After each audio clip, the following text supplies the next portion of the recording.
Welcome back to Dinah in the Pink. Today I want to talk to you about what to expect your body to do after your baby is born, because your body went through a ton of changes during the 9 months of your pregnancy, and unfortunately your body doesn't return to normal the day the baby comes out. And there are some things that are forever different after you have a baby. For the most part, your body's going to return to normal, and eventually you're going to start to feel like your old self again. But in this video, I'm going to go over some common things that you can expect your body to do once your baby is born. But before I do, my name is Diana. I'm a physician assistant and I specialize in women's health and gynecology. You are watching In the Pink, and if you're new here, In the Pink means in good health and spirit. So if you like being healthy and happy, make sure you click subscribe because you are in the right place.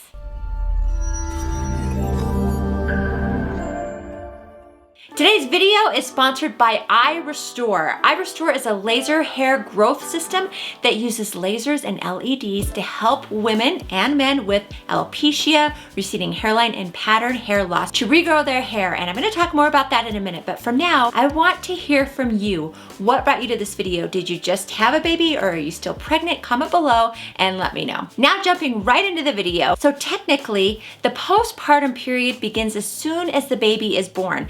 But when it ends is not as clearly defined. Some define it as ending the first 6 to 12 weeks after birth, because by that time, most of your organs and function have returned to normal. But some people consider the postpartum period to last up to a year. A very common thing that you might experience that a lot of people don't talk about is lower abdominal cramping. So right after you give birth, your body releases hormones to shrink your uterus back down to its normal size. It's important, right?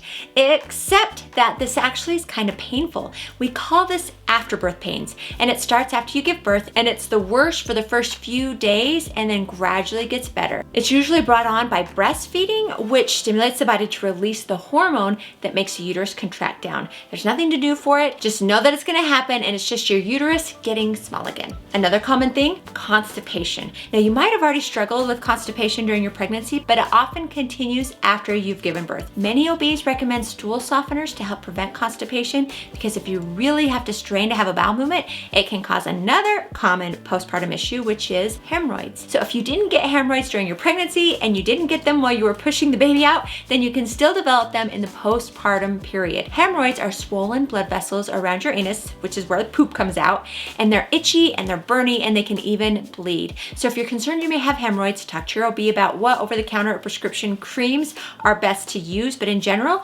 witch hazel is very soothing for hemorrhoids and it's over the counter. You can also experience hair loss. Now this one really bothered me, but postpartum hair loss is very common, but not talked about. You might feel like your hair is coming out by the handfuls, and then the drain around your shower after you get out might look like it has a small rodent down there.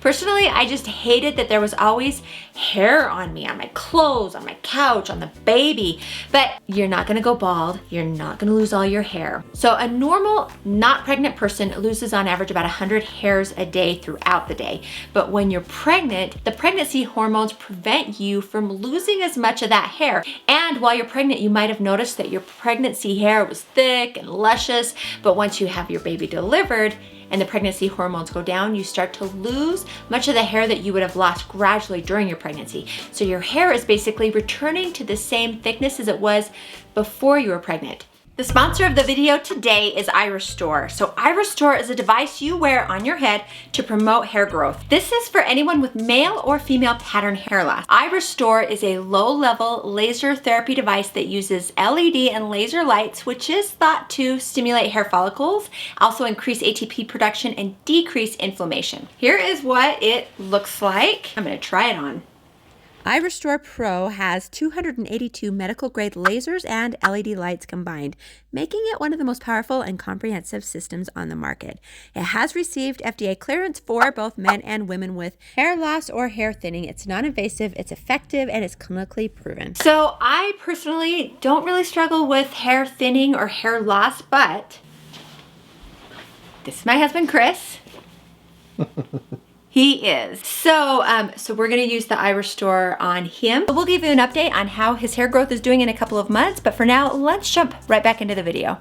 Moving right along, it's important to talk about baby blues or postpartum blues. This is very, very common. Women who experience baby blues are often feeling very sad. They're crying a lot. They feel very overwhelmed, maybe guilty, and sometimes they feel a disconnect from their newborn. Baby blues can happen to anyone who's just delivered a baby, but it's more likely to happen if you have a history of postpartum depression after previous pregnancies, if you had mood changes on birth control, or if you had a C-section or your milk supply isn't coming in. Women are also at higher risk if they have a lot of stresses surrounding bringing the baby home or their daycare circumstances. Now, the baby blues will usually go away on its own by 2 weeks. But if your symptoms are really severe or if they're lasting more than 2 weeks, you need to talk to your OB about postpartum depression, which I will be doing a video about soon, so make sure to watch for that. Next is urinary changes. So after having a baby, you'll find that the muscles down there are not what they used to be.